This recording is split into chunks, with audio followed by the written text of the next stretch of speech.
नमस्कार दोस्तों, स्वागत है आपका। दोस्तों, महाराष्ट्र की राजनीति में फिर एक बार भूचाल आ गया है। आपको याद होगा कि किस तरह से बीजेपी और शिवसेना ने मिलकर के चुनाव लड़ा था। चुनाव लड़ने के बाद शिवसेना और बीजेपी चुनाव जीते भी थे। उसके बाद शिवसेना ने कहा कि 2.5 साल का एक टेन्योर होगा, जिसमें 2.5 साल मुख्यमंत्री बीजेपी के रहेंगे और 2.5 साल मुख्यमंत्री शिवसेना के रहेंगे। जबकि ऐसी कोई बात बीजेपी द्वारा कहा जा रहा था कि हुई नहीं थी। और दूसरी बात, जब इस तरह की बात अगर हुई होती तो बीजेपी या शिवसेना इस तरह की लड़ाई में पड़ते ही नहीं। खैर, उसके बाद हम सभी जानते हैं कि बीजेपी शिवसेना टूट गई।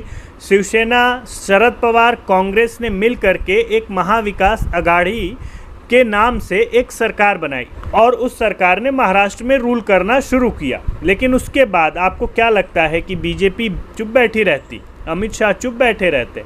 ऐसा बिल्कुल नहीं होने वाला था। और जैसी कि हम सभी को आशंका थी, वही हुआ।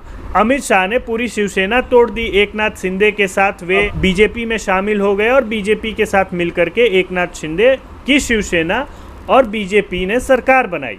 अब कमाल की बात यह है दोस्तों कि बीजेपी की 100 से अधिक सीटें, लेकिन उसमें भी बीजेपी ने उप मुख्यमंत्री का पद लिया और मुख्यमंत्री का पद एकनाथ शिंदे को दिया। अब यहाँ पर एक और पार्टी बचती थी जो महाराष्ट्र में अपनी पकड़ जमीनी स्तर पे बेहद मजबूत किए हुए थी, खास करके किसानों में। लेकिन इस बात को बीजेपी बखूबी समझने के बावजूद वो कुछ नहीं कर पा रही थी।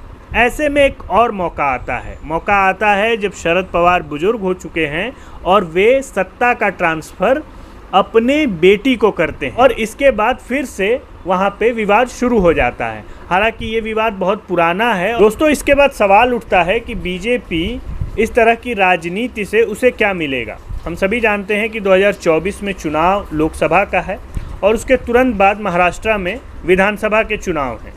और आप जानते हैं कि बीजेपी वहाँ पर अकेले लड़ करके, खास करके विधानसभा में, तो सत्ता में नहीं आ सकती है, क्योंकि एनसीपी की भी अपनी ज़मीन उसी तरह से मजबूत है, कांग्रेस भी महाराष्ट्र में उसी तरह से मजबूत है और शिवसेना का अपना ग्राउंड है।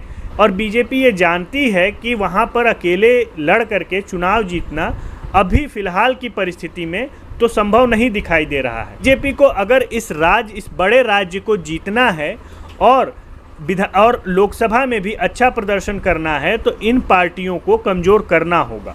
और इसकी कवायद बहुत पहले शुरू हो गई थी। यह जो चल रहा था, ये सभी को पता था कि ऐसी कुछ परिस्थितियां बनने वाली हैं।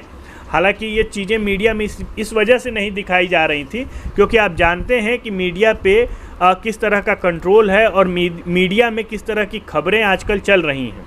नहीं तो आप अगर दिल्ली के या महाराष्ट्र के किसी भी बड़े पत्रकार से पूछते तो वो आपको बता देता कि अभी एनसीपी में किस तरह की हलचलें हैं। याद करिए वो समय जब एनसीपी के अध्यक्ष शरद पवार ने अपनी पावर अपनी बेटी को, सुप्रिया शुले को ट्रांसफ़र किया था। उस वक्त अजीत पवार के नारे लगे थे और उनके समर्थक, जो एनसीपी के ही समर्थक हैं, उन्होंने अजीत पवार के पक्ष में नारे लगाए थे। और काफ़ी हो हंगामा के बाद शरद पवार ने अपनी बेटी को सत्ता हस्तांतरित किया था पार्टी की। लेकिन इसके बाद क्या हुआ? इसके बाद हम सभी जानते थे कि अजीत पवार चुप नहीं बैठने वाले, और हुआ भी यही। अजीत पवार ने पार्टी तोड़ दी और पार्टी तोड़ करके वो बीजेपी में शामिल हो गए। बीजेपी में शामिल होने के बाद उन्हें जो सत्ता मिली वो तो एक अलग का मसला है, लेकिन सबसे बड़ी बात यह है कि उन्हें एक भागीदारी मिली और वे महाराष्ट्र में अपनी ज़मीन खड़ा करने के लिए अब स्वतंत्र हो चुके हैं। बीजेपी को पता है कि शरद पवार के रहते अजीत पवार सिर्फ एक प्यादे भर हैं, लेकिन चूँकि शरद पवार को मात देनी है तो अजीत पवार को साथ लाना बीजेपी की भी मजबूरी है। और वहीं एकनाथ शिंदे को भी ये जानते हैं कि इनको जब चाहे तब हटाया जा सकता है। लेकिन अगर शिवसेना को तोड़ना है, उद्धव ठाकरे को तोड़ना है, तो शिवसेना एकनाथ शिंदे के साथ होनी चाहिए। बिहार में याद करिए कि क्या हुआ। रामविलास पासवान के मरने के बाद उन्होंने अब उनके बेटे चिराग पासवान उस पार्टी के अध्यक्ष बनना चाह रहे थे, लेकिन उन्हीं के चाचा ने उन्हीं के खिलाफ विद्रोह कर दिया और पार्टी पर कब्जा कर लिया। और इस तरह चिराग पासवान अभी न घर के न घाट के वाली स्थिति में आ गए। वही हाल उद्धव ठाकरे का है, न वे घर के हुए न घाट के हुए। अब ये देखना है कि महाराष्ट्र की राजनीति में अपना बड़ा दाव खेलने वाले, या यूं कहें कि महाराष्ट्र की राजनीति के चाणक्य कहे जाने वाले शरद पवार की स्थिति क्या होने वाली है। दोस्तों, यह वीडियो आपको कैसा लगा कमेंट करके ज़रूर बताएं। अगर अच्छा लगा तो इसे लाइक शेयर सब्सक्राइब कर दें। तब तक के लिए बहुत बहुत धन्यवाद।